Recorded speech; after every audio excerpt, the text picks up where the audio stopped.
All right. So, welcome to another episode of Important Conversations.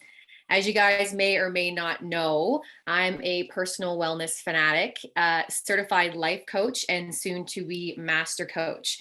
So, my goal here is to help people understand unresolved childhood trauma and the effects that it has in adulthood. And I really hope to just empower, educate other people to start their own healing journeys and shed a light on this taboo subject. So today I want to welcome a very special guest.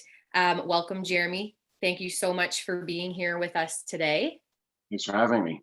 Yeah. So first off, I just want to say, wow. I want to congratulate you because you definitely deserve it. I have been watching you for over a year now and your transformation online and the progress that you've made. And I wish that we had a picture so we could show, even just the physical transformation that you've made in your journey. So I want to take a moment here and just really celebrate with you and congratulate you on how far you've come so far in your journey. Like I said, I've had the privilege of watching you. So I want to thank you first of all for just taking ownership of your life and wanting to share that with other people. Because like we talked about before we hit record, that is the sort of thing that we need to see more of, right? Is that real life stuff, not necessarily people's highlight reels.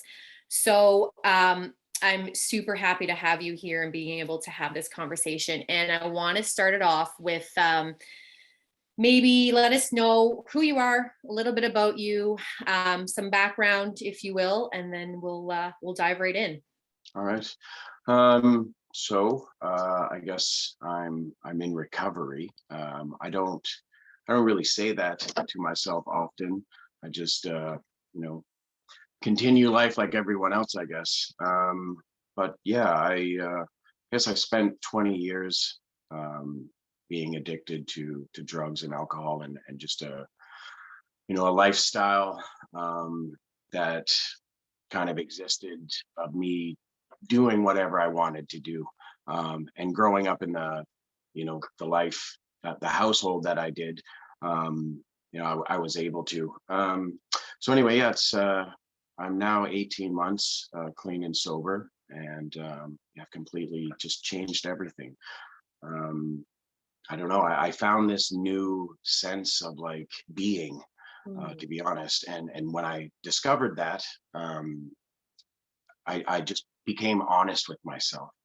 And I just really looked at who I was becoming, and who I wanted to be. Um, and now it's just, that's it, man. I every day, yeah, I basically, I say that I feel like I found a new toy. I'm a kid with a new toy. This is a brand new bike or a brand new car, whatever the case is. But I'm just like, this is awesome. I'm like, I feel I'm celebrating myself kind of every day. I'm like, and with the videos and posting, it is like a child. It's like I want to show off what I'm accomplishing. It's not necessarily the weight loss or the sobriety, but like my train of thought, my mentality, what I believe. So yeah, it's things are going great. That's awesome. I love what you're saying. First of all, how you're celebrating yourself. I think that is so important. And anybody who wants to make changes in their lives in this regard will need to do that. Will need to celebrate themselves for taking those big steps, no matter how small, how big they are. Every step counts, right? And I also want to touch on what you said about the feeling like you kind of have like a new bike, right? Like feeling like that child again, which Hmm. is interesting because I almost feel like you're almost nurturing your inner child in ways that you never maybe got nurtured or loved on before. So I think that's really 100%. special. Yeah, I became that, not that person necessarily, but that thing that I was missing as a child, and nothing much has changed as far as like who I am at my core. As soon as I was aware, and for me, I was aware at a very early age. And I think because of the trauma in my life, I had to become aware. Everyone was an enemy, so I still knew who I was, and I still had positive influences in my life. And that kind of helped shape who I was going to be. But unfortunately, years pass, trauma continues to happen, and then you forget that that's who you were.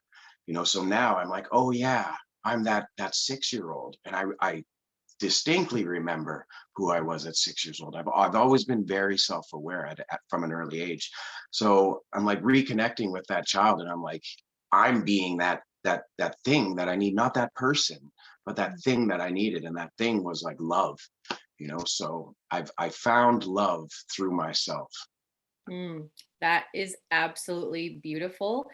And it makes me want to ask you, what are your thoughts and feelings around vulnerability with your I get process?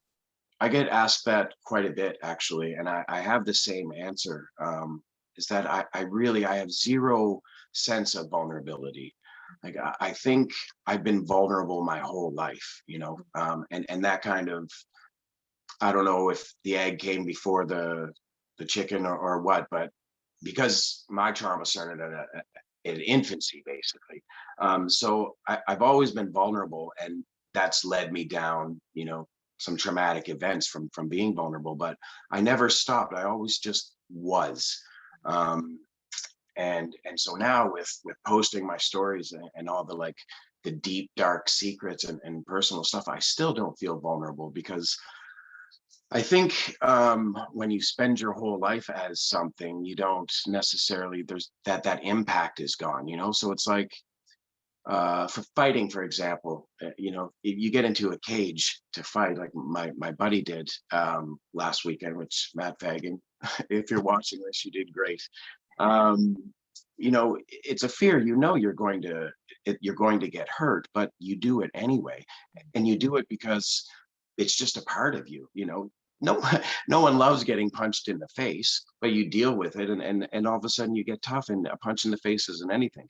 So I feel that way with my vulnerability. Like I've been vulnerable my whole life. So if my vulnerability can provide something positive to someone else, then perfect, but it's going to happen one way or another because of who I am. So I don't feel it. I don't feel any, you know, I, the hardest thing for me is like reading or watching my videos before I post them, Mm, because it's very difficult to hear and to go through again. But it's just the pain. There's no embarrassment or discomfort from other people's opinions, So, yeah, I mean, if something positive can come from my vulnerability, then awesome, because I feel like it's happening anyway, and it doesn't affect me. So, mm.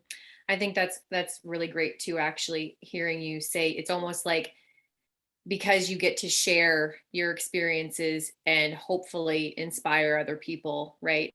It's like there's a part of you that has made peace with sharing what you're going to share, even though it might be scary to push, post or send or whatever it is. And I can relate to that too. I also share posts that sometimes can kind of give you butterflies or make you push pause for a minute, like, should I post this? And it's like, yes, we should, because that's why we're here, right? It's yeah, almost like that tap on a shoulder to reach out and help other people. Like, it almost seems like maybe some of the things that we had to go through, there was a reason behind it, right? And it's maybe to help other people to not have to go so long in between, you know, the pain and the suffering to starting their journey and feeling better and kind of coming out of that darkness. yeah, Um, so could you share maybe where you were before you started? So you said it's been 18 months. So what yeah. was life like 18 months ago for you and before?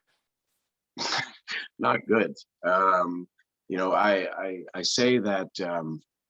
Well, for the past 6 years before I went to rehab for the last time, 6 years before that, I had wanted to quit. I It was done. Like I had enough of life, and I couldn't stop, and I wanted to. So it's not like there was some kind of event that, because if you see my story, the article that I wrote, um, there was no rock bottom for me. There was no end. So there was no significant thing that made me want to stop either. It was years and years and years of feeling like shit, and being aware. It's been such a double-edged sword, Mm, because being aware, I was aware that I could do better, but I was also aware of the shit I was doing and the shit I was feeling. So um, I guess before, it was a gradual decline, really, because up until I wanted to stop, I just didn't care. I wasn't positive at all, but I didn't care. Like, I accepted that wasn't anything. And so I lived as if I weren't anything. And anyone else around me that I affected, I wasn't thinking about, because I didn't exist. So it's not like they didn't exist, but what they were caring for and what they were being hurt by didn't exist. So I just it was just myself. I just thought about myself, and I didn't feel as anything. And then when I started to realize, like, what something's going to give, I got to the point where I didn't want to exist. And it wasn't that I was suicidal or had suicidal thoughts. It's that I didn't want to exist. I didn't want to wake up. So I guess from that 6 year point on, it was really a battle, because I was putting the work in, or so I thought. And I began to hate myself more, and life became more difficult to conceal. I was doing things to get caught, because I just given up. I just wanted something to happen. I was one of those people that was like, I wish the aliens would come, or I wish there'd be, something. I just wanted everything to end. And when I realized that that's genuinely how I felt, I knew that something had to change, Mm. because I'd already overdosed. I'd already, you know, been in some hairy situations. So yeah, I just, it wasn't good. And then I did the steps. That was it. It was just one foot in front of the other. And as soon as I got some clean time in, I was able to look at who I was. But I needed to get that time um, in before I could figure out who I was. So I don't even really know who I was, to be honest with you, because, like I said, I never really considered myself as someone. So to say, how did you feel before? Who were you before? From an outside perspective, I can say I wasn't a good person.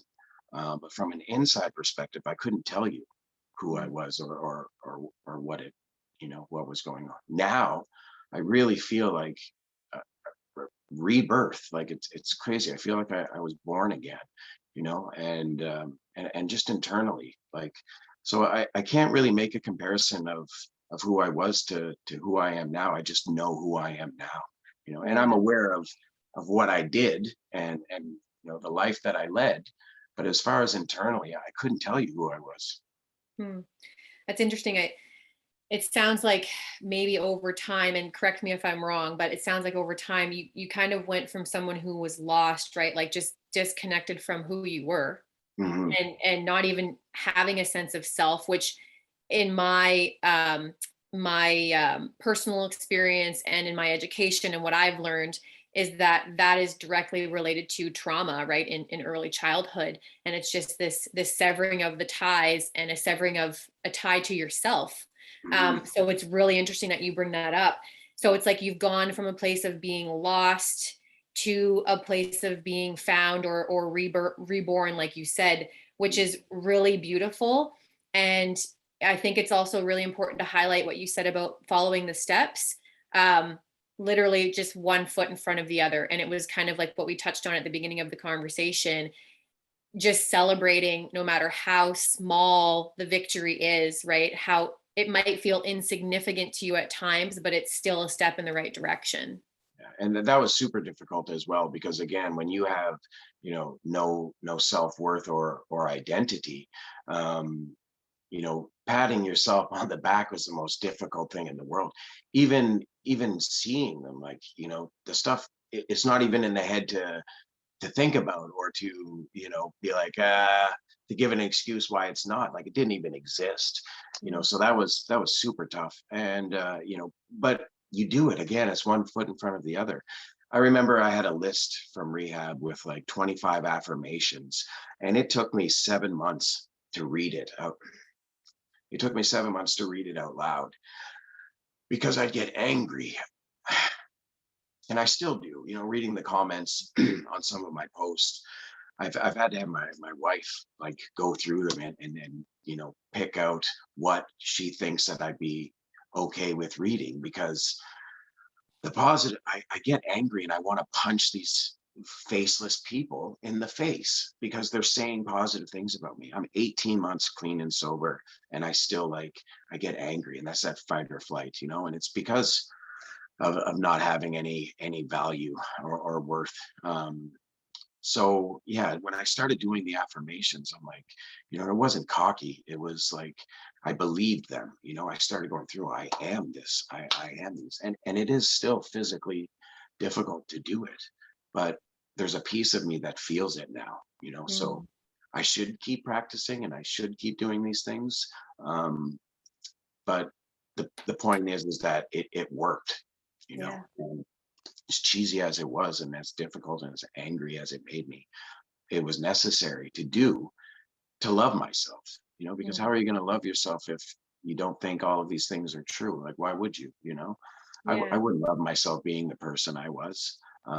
But now that I can see that these are actual things that I believe about myself, I'm like, yeah, that dude is worth loving, Yeah. and so if it weren't for reading it off that list, I wouldn't have thought about saying these things to myself, or I wouldn't have thought about writing a list about, because there's no list in my head. Mhm. I had to see a list of things and be like, oh yeah, that is me. I am that. Yeah. So, and again, that's part of taking the steps. And that's when sometimes I think, it's really important to have loved ones around you, people who are going to support you, because they can kind of hold that mirror for you on those days when you just can't, right? Yeah, They can kind of reflect back to you, because we're all born good. Nobody's bad, right? right, And it's not even that our intentions are bad. It's, even when you look at people who are in prison, and, some people might disagree with what I'm going to say, but they're not bad people. They've been traumatized. They had bad things happen to them by people who were traumatized and had things bad happen to them. So it's just this, passing down this legacy through trauma that creates bad things in the world, right? yeah, And 100%. unfortunately they're slapped with that label that they're bad. And so, I understand where you're coming from when you say, you didn't feel like you were worth it, or you didn't feel like a good person. And that's all those emotions like shame and guilt and resentment and anger. And part of this process of healing is to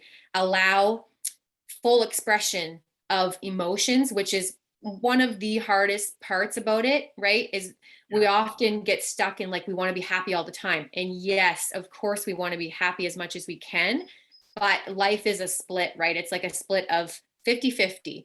It's impossible to be happy all the time, or else, you'd be happy at somebody's funeral, or you'd be happy if your children right, get hurt, which just doesn't make sense. So right, I think it's important to understand that we need to allow the feelings to move through our bodies, which is what happens when you get traumatized, is you hold on to that feeling. So that anger, you hold on to the resentment, you hold on to the fear.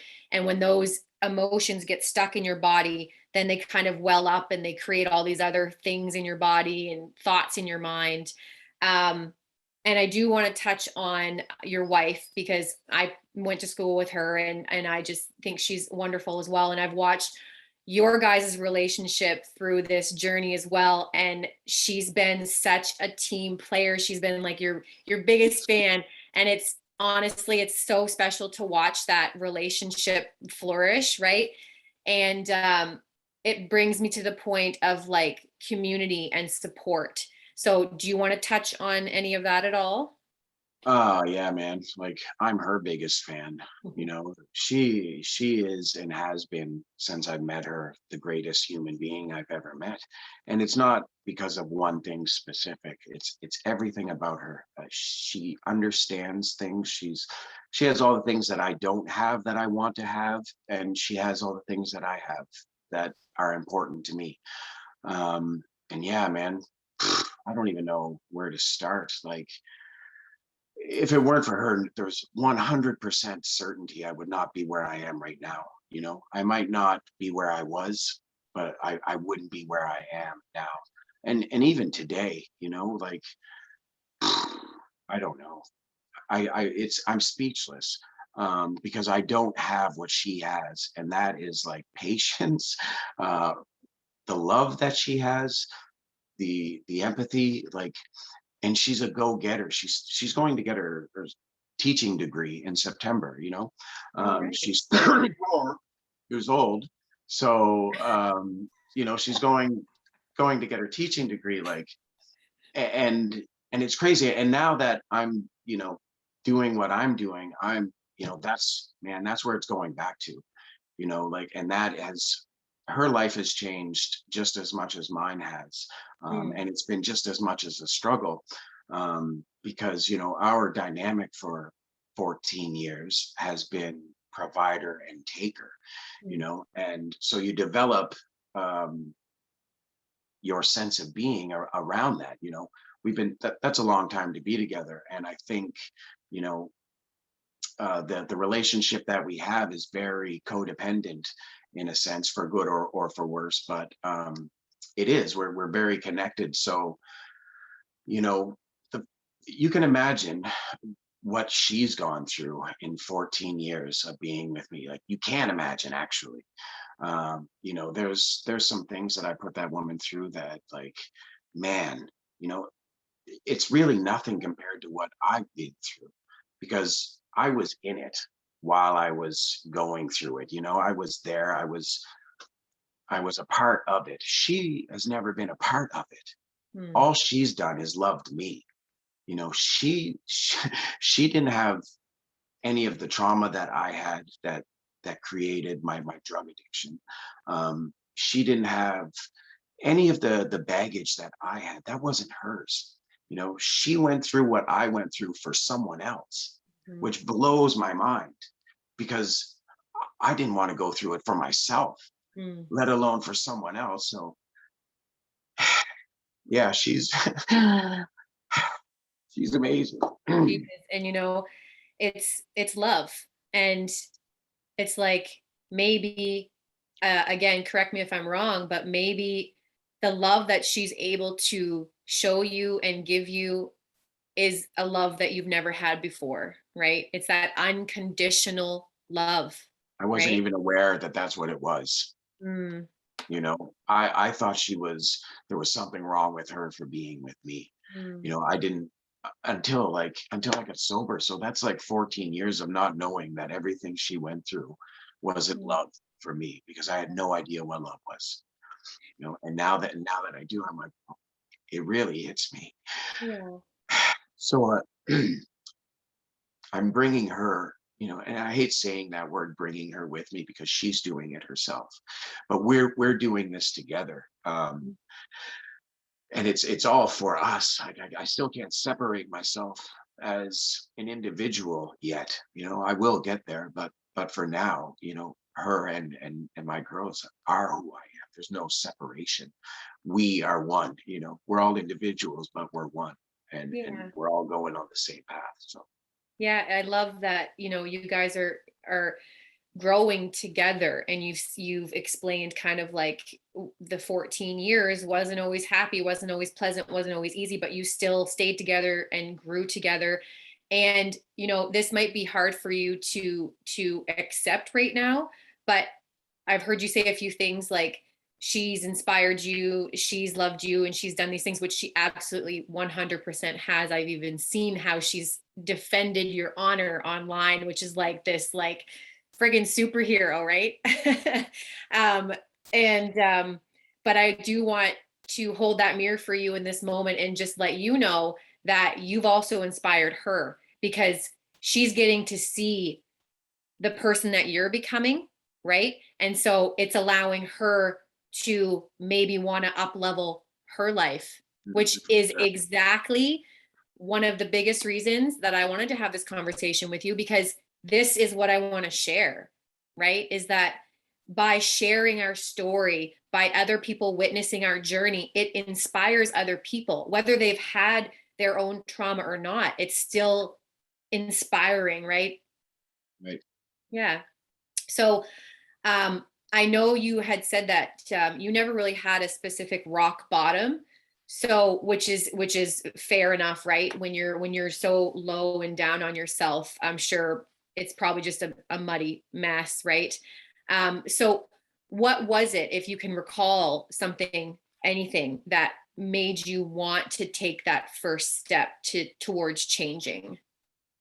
The first step was the last step, really, because again, I had spent time trying to get off drugs for quite some time. I had gone to a an outpatient drug facility in Vancouver for 6 weeks, which I went through. But there were times that on my bus ride home, I was stopping to buy crack, and then I'd stop at a random bus stop and find a place to smoke it and then jump back on and go home. By the time I could hide it from her, nothing, no one knew, it was like, how was drug school today? That was good.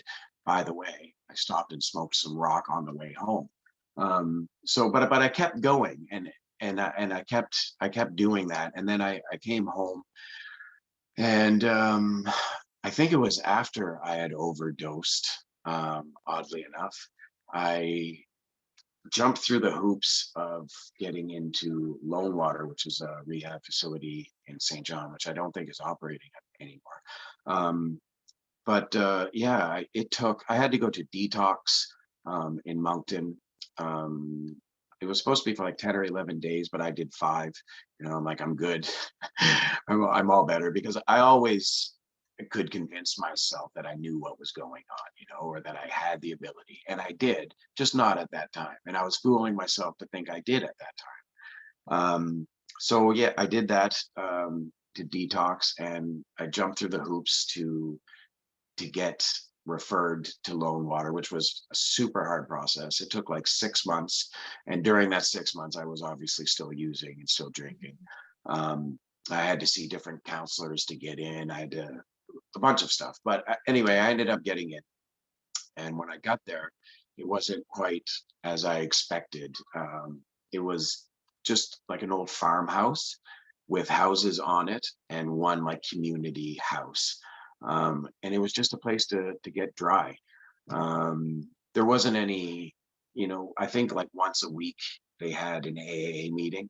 But other than that, it was just free range. You did what you want. You were away from it. So it did help, but it wasn't what I needed. What I needed was, I needed some like real in-depth, you know, um, classes, or something. I needed more than what that was. So I was supposed to stay there for 30 days, and I made it 15. And again, I was fixed. So I came home, and I went 3 months without anything, and I had a bachelor party to go to.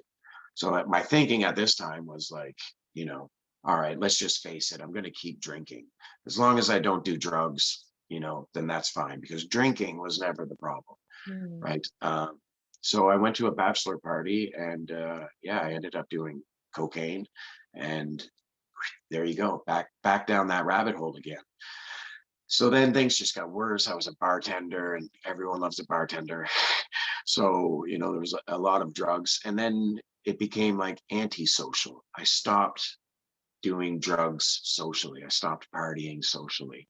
And I just started doing drugs in a closet, in a bathroom, somewhere where no one knew where I was, hidden away, and I would just do my drugs, um, and excessive amounts. And it got worse and worse and worse. And my tolerance kept building up. It was like, I guess you don't really know unless you know, but I was doing an 8 ball of coke, all, pretty much daily. It usually wasn't, I'd buy an 8 ball, which is 3.5 grams. It was, I would buy a gram, and then I'd buy another gram, and then I'd buy another gram. So when I say I was doing an 8 ball a day, I was pretty close. And if anything else was around, I'd do that as well. There was times where we're in the bad places, that everyone's aware of. I was in those places. I was the dude that was on his hands and knees, like carpet surfing, looking for pieces of crack. I was that dude. Um, I never had enough. I could never, like, I put hardened crackheads from East Hastings, Vancouver, to shame. With the amount of crack that I smoked. Like, And I knew that it was just a matter of time because I just kept doing more and more and more and more and more. Um, and it was like to the point where, even like 5 days, 6 days of being completely up, like psychosis started to kick in. I was seeing shadow people, and I don't think I've ever actually said this out loud before, not even to Sarah, but I literally I would see shadow people, and I would chalk it up to like my house was haunted, which I don't believe in. But in my psychosis, I would explain the shadow people as, ghosts, because that made more sense than Mhm. being in a drug psychosis.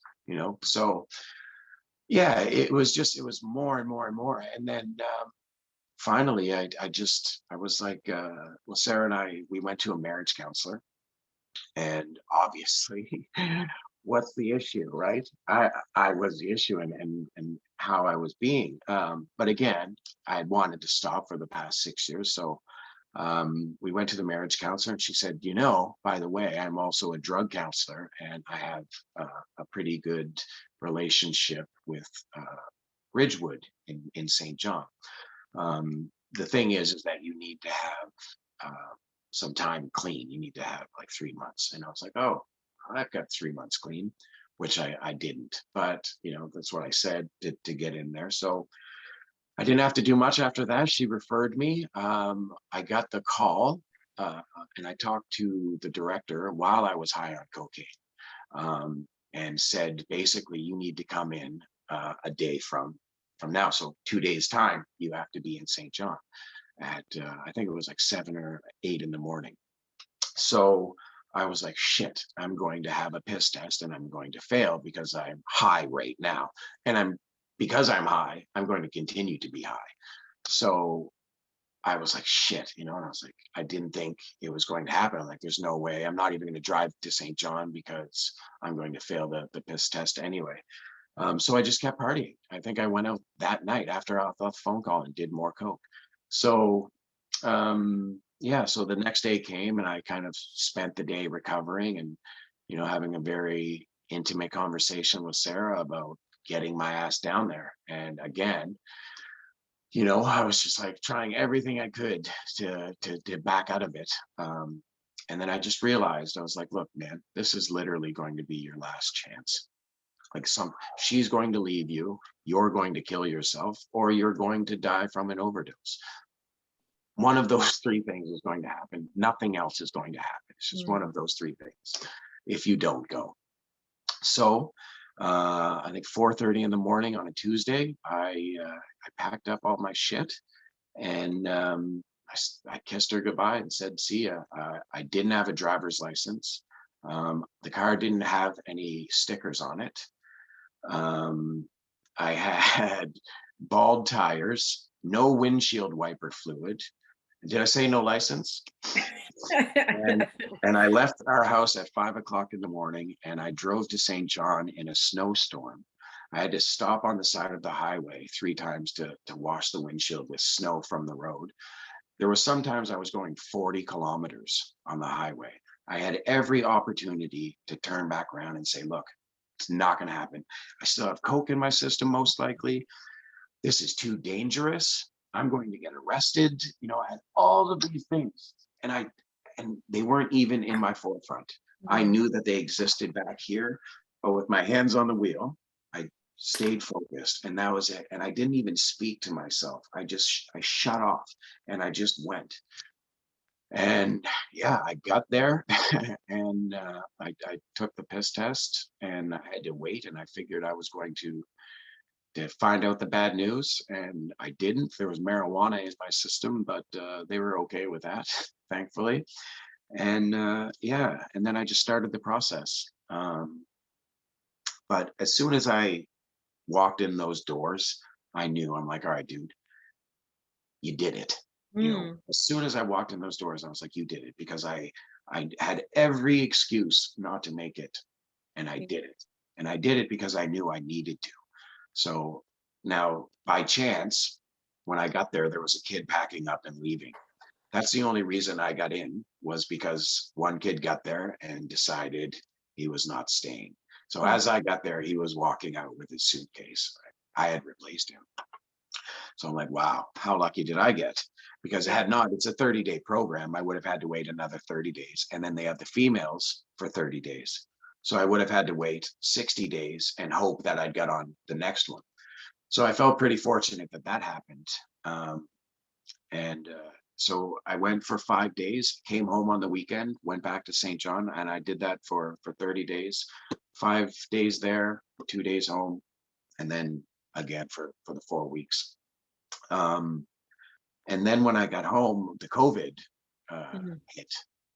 Are you familiar with Yeah. or something Vaguely. about it? Yeah. Yeah. So all of that nonsense happened. So they shut it down. I was the last class to get in as well. Obviously, they picked back up, but it would have been even longer. Who knows what would have happened in that amount of time? Would I have gone back again? So everything just worked out, and I was aware. Like I said, I've always been aware. Um, so I, basked in it. I'm like, yes, this is exactly what's supposed to happen, and I'm going to. I made this happen. It happened because that's where I was going mentally, and I haven't looked back. I don't dare to, Wow. just forward. I'm like in awe listening to this story because I haven't heard this side of it yet, right? And first of all, thank you for sharing all of this personal stuff. I really do appreciate it. And like there's so many things that I want to touch on. There's a paradigm that um um oh my gosh, I lose my train of thought sometimes. Does that ever happen to you? All the time. um yes, that you're in the right place at the right time always, right? Like what is supposed Mhm. to happen for you will happen for you. So it brings me to that paradigm, but it's like, I want to highlight your perseverance for like pushing through. Like, you're talking about the drive to get there and the challenge to get there, and you just kept pushing through and being like, this is kind of like the last stand. Like something's got to give, right? And I just took some notes here while you were speaking, so I keep referring back to my notes. But at the beginning, you were talking about, doing drugs. Like you started doing drugs in secrecy almost, right? Like in closets and behind closed doors and by yourself, which it's like, isn't it interesting how we somehow allow ourselves to believe that if nobody else sees us doing it, it's like we're not doing it, right? Yeah. And I Mhm. remember because I used to drink, right? My addiction was to drinking and tobacco, and I was that way. I would drink behind closed doors, drinking by myself, and somehow convincing yourself that if there's no evidence that it doesn't happen. It's like some people who overeat. Maybe they go through the drive-through and they order a meal and they eat it in their car. They get rid of the evidence before they get home, and it's like, oh, I didn't eat that McDonald's or whatever. So I definitely, heard your pain and your story and kind of like what you'd been through. And I just, again, want to say, wow about timing, especially like with COVID hitting and that kind of being your last, unknowingly, that being like your last opportunity to get Right. in there in Right. that clinic to help you move forward. And since then, um, it's been like a complete whirlwind and a complete transformation. I remember you specifically showing up online in my news feed around the beginning of COVID or shortly after. And it's been just absolutely amazing to watch. And it's been inspiring. And I've made comments multiple times on your post just because I want to cheer you on. I feel like we all need cheerleaders. We all need that community, right? And so that brings me to my next question. What are some of the things that inspire you? What are some of the things that keep you going? Because it will happen. There will come a time where it's easier sometimes to fall back into our old habits, our old routine, because it's just what we've known for so long. Not even that we want to go back and do those things, but when things are habits, they're easier until we create new habits. So what are some of the things that inspire you to keep maintaining your sobriety and showing up the way you want to show up in the world? I think Well, I'm inspired by a lot of different things, but um, I'm inspiring myself. Hmm. And again, that's just learning who I am. Again, I bring it back to being aware. I am fully aware of what I'm doing and what I'm putting out there and what people are getting from it. And that inspires me. I'm inspired by inspiring people. I don't know if it causes a disconnect or if that's how I deal with it, but like knowing that I'm inspiring people like inspires me. It's not that I don't want to let them down, but like it's what a feeling Mhm. to genuinely feel that you are an inspiration. Like that inspires me alone. Now, other than that, people inspire me. Like I've seen people like since I've been doing this, and I like to think in the back of my head that I had something to do with it. So when I see people who are changing now, like it's growing. It's people are growing, and it's a lot of the people are some people who reached out to me at the beginning of their growth, and part of me is like, you did that right. Exactly. It's that So ripple that effect, right? it does, and I don't genuinely believe because it comes from within. So everyone that's doing something, you did it yourself. Yeah. So but I like that feeling of knowing that maybe I had something to do with it. So that inspires me, and what people are doing. Like I've had so many people reach out to me privately in messages and tell me about their problems or what they're going through, and then I see these people now on Facebook. I'm like, yes, that inspires me. Like I feel like exploding when I see Mhm. that there are like-minded people, or what I'm trying to get out is reaching, and that's inspiring. I'm like, it's working. What I'm doing is working, and seeing people do that, seeing people put in the work, and seeing people like genuinely changing their outlook. I have a couple favorite people who are really just blowing it out of the water, and it doesn't even have to be like a physical transformation. It's just posts. I Yeah. like to read people's posts, and if they have something to say, like that's what gets me. The pictures are cool and all that, and it's all great, but for me it's like that mental shift. If I can see that someone's made the mental shift, then i'm I'm over the moon. Like that inspires me, that like because I feel like what I'm doing may have had an impact on what they're doing, and then whatever they're doing, in my opinion, is amazing. Mm. So I'm like, yeah, keep going, keep going, keep going. And it makes me want to join them. I've Mhm. seen people who I feel like I'm like, they're going up here, and maybe further than I'm going, and I still feel like, not even I guess I feel proud. I feel proud of strangers. I'm proud of people that I knew from high school. I'm proud of people I know online. But it's real, and that inspires me to see people doing like what you're doing. Like you're doing amazing things. Like you're legit, and I love that people are doing what they want to do in a positive way, and that inspires me when people are just living their life positively. Yeah, thank you. I do appreciate that. I'm the same. It's like when you get to have, like, not that we're the creator of the original ripple effect by any means, but when you get to kind of ruffle your feathers a little bit and it might sit with somebody, it might rub somebody the right way. I think it's really special because sometimes all it takes is for somebody to see somebody like themselves doing something that they want to do, but don't Yeah, think that they can do it. They don't have the belief that they can because of XYZ.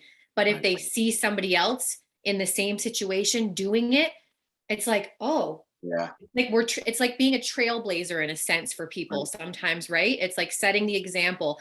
And I love what you said about your accountability piece in coaching. That's a huge piece of what we do as coaches. We hold that space for people and we hold them accountable for the goals that they set for themselves. And it's like the way that you inspire other people, the content that you put out there, the things that you share is a way of you holding yourself accountable Yeah, to your changes, to your progress, and to your journey. And I think that's absolutely beautiful. And I also love what you said about like you get excited almost for like, who do I get to be? who do I get to be every single day when I wake up? It's like that mindset, that choice, that decision. It's like a child on Christmas morning. You're so excited with possibility. It's like Yeah, hope, right? for sure. Yeah. I, So go ahead. what you were saying with the accountability, I find, I'm sure you know, but I've been doing the DDP yoga, Yes. and actually the 8th will be 1 year for me on that. And Woo. that program has also, like, that's the thing that I found to keep me in this mind frame, because it's I guess Dallas's message is just that. It's like, be positively unstoppable, and that positively, to me, it's not like positively going, it's like positive, be Mm. positively unstoppable, Yeah. and that's what I'm doing. I'm trying to just keep going as positive as possible, and the accountability, it's like you do feel accountable for yourself now, because you're accountable for other people, I guess. So yeah. Yeah. That's something, um, it's a skill, actually. It's like that ownership piece. And this is something, like, I have a 6-year-old son, and sometimes we have issues with him taking ownership of his own choices or his own Yeah. actions. And you might be able to relate to that because you have 2 daughters as well. And it's like, I try to encourage him and teach him, like, say, say he broke something, right? Like, he was playing with something and he was playing with somebody, but he broke it. He might try to blame it on the other person, but it's like, no, sweetie, like, you are the one who broke the thing. Like, you need to just take ownership for that. So I do love that piece as well. I think it's really important. And so another question that I really want to ask, two questions, kind of two-part. What has been the biggest shift you've had to make? And what has been the scariest part about that? I guess the biggest shift, it was scary, it's not anymore, but the biggest shift for me was like my environment. Mm. I've always been a social butterfly, and on different levels of social class.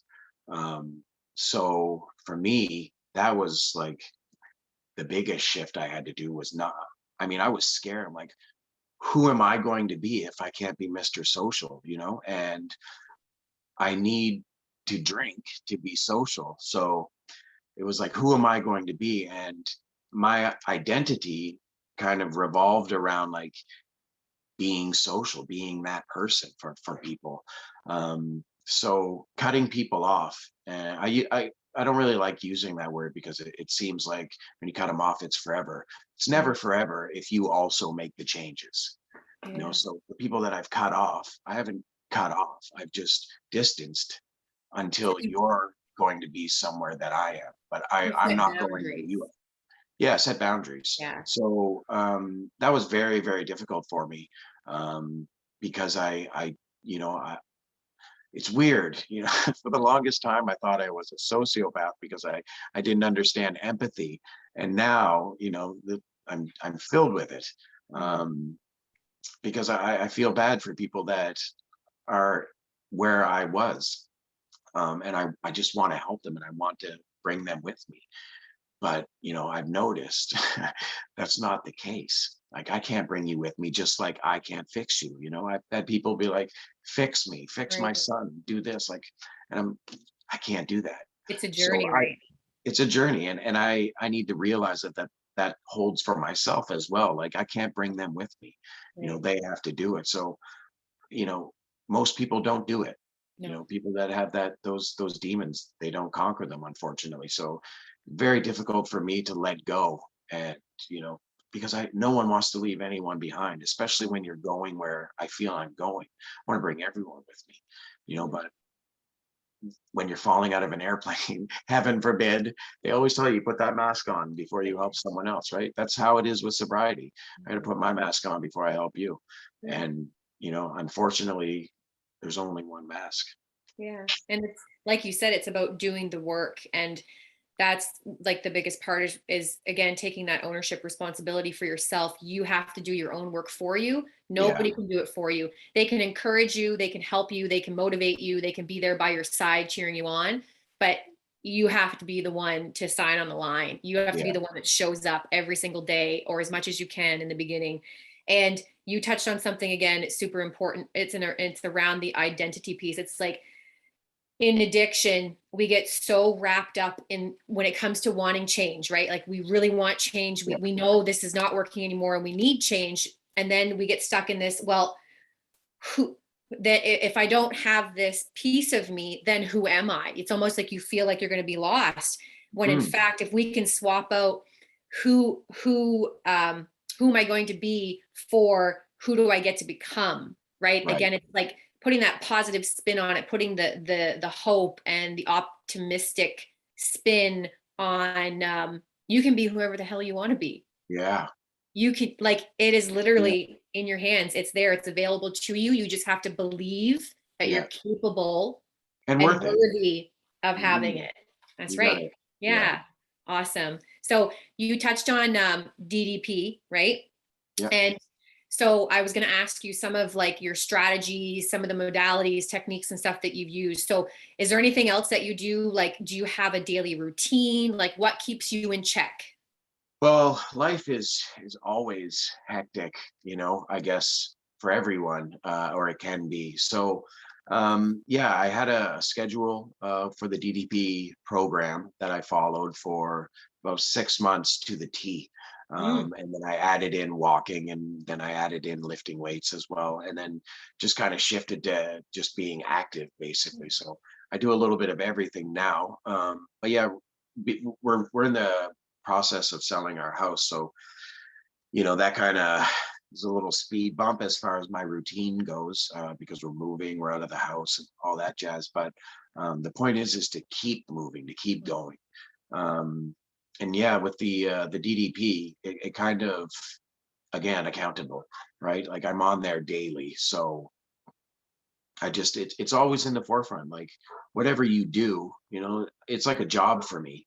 You know, my growth is my job. So I wake up, I do jujitsu now.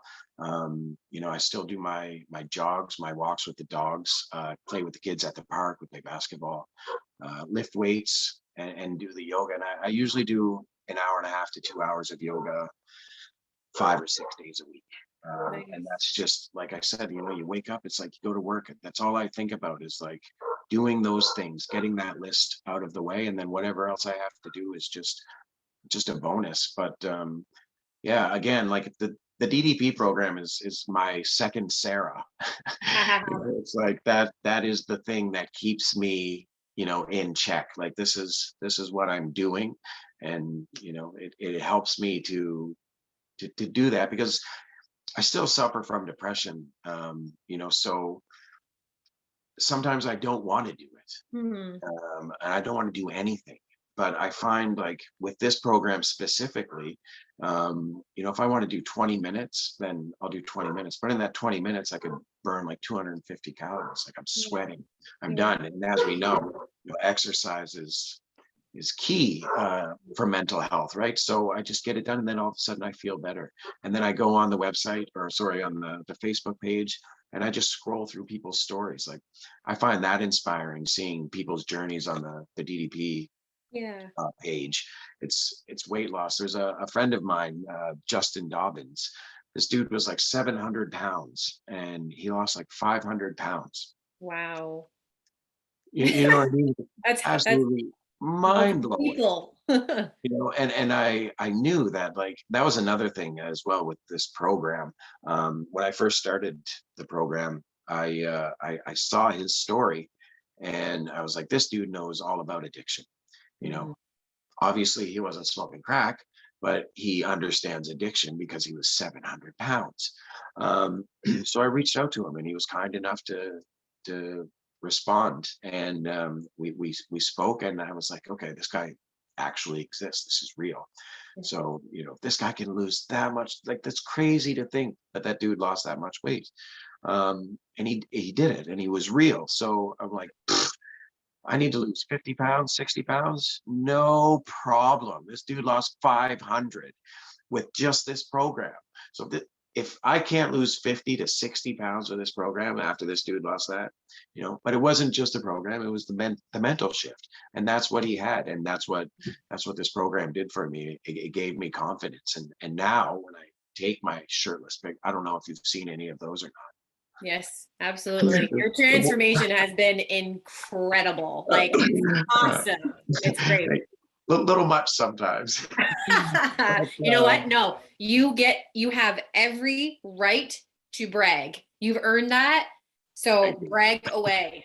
So, it does feel good, it feels good and not because I want someone's admiration or I want someone's pat on the back, but like I feel good for myself. Like I love looking in the mirror, whereas before I couldn't look in the mirror, and now that's all I do. I'm just all day, I couldn't look in the mirror before because I was overweight. I couldn't look in the mirror before because of who I am, Yeah. and now I see who I am, and I'm like, yeah, buddy, so Yeah. it's like I'm constantly patting myself on the back, but it's more than it sounds. Yeah.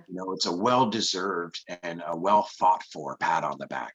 I'm not patting my back because I have big arms. I'm patting myself on the back because you just did this. You're responsible for what you see in the mirror.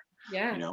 And It's from coming from not even thinking you existed yeah. to being It's responsible for achieving what I've achieved so far. yeah. I really, it does, it warms my heart.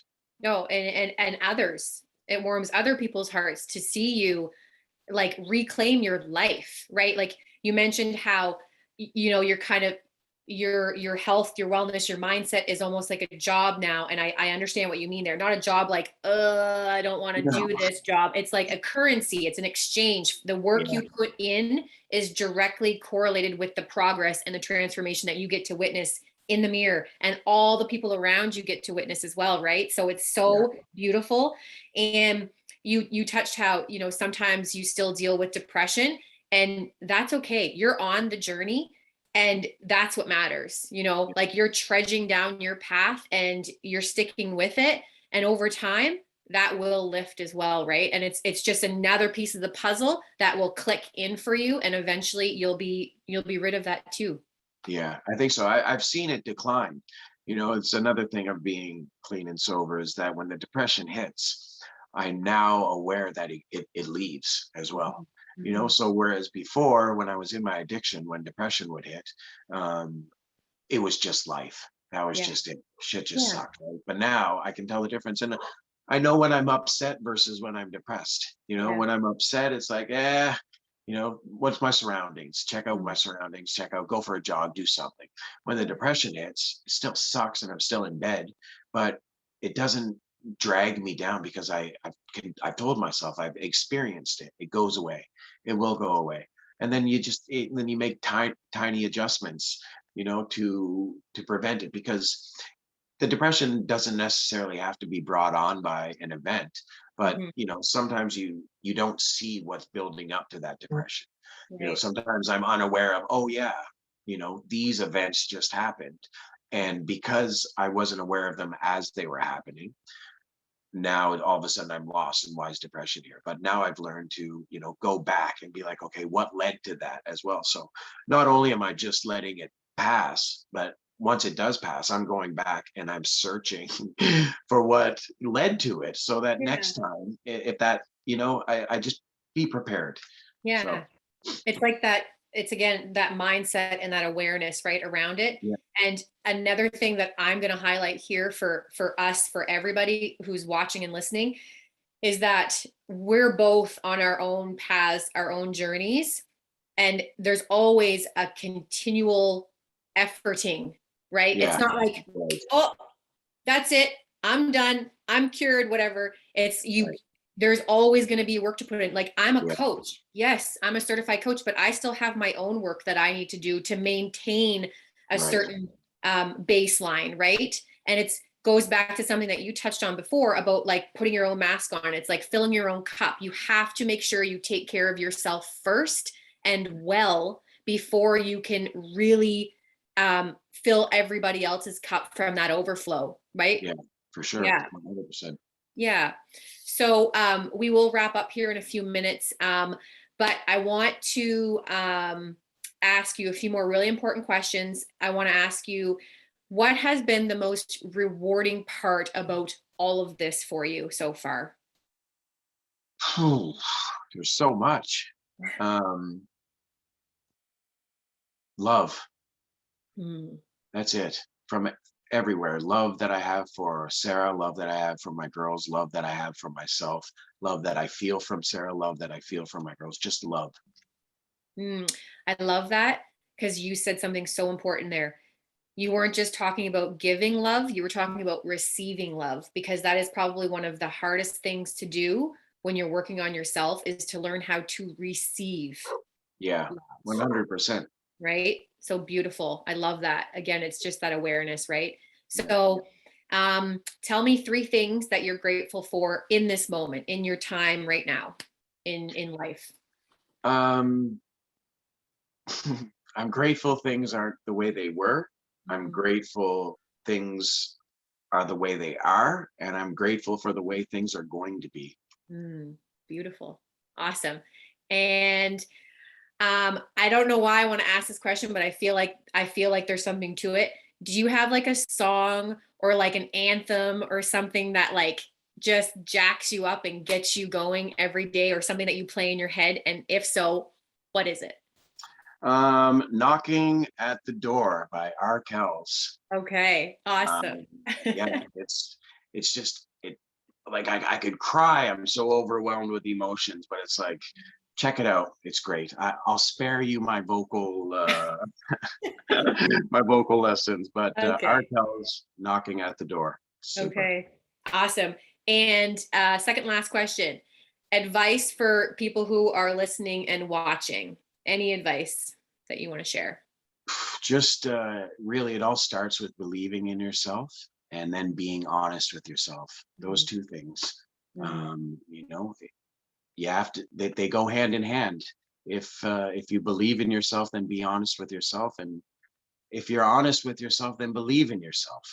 You mm. know, just do it. Those two things, that's it. You can have whatever you want in life if you believe and you're honest. You got it. Beautifully said. So, what's next for you, and where can people find you? I don't know. I don't know what's next. I have no idea. I'm going to keep doing what I'm doing, you know, keep going forward. um I know whatever comes next is going to be something that I earned. So whatever it is, I'm waiting for it.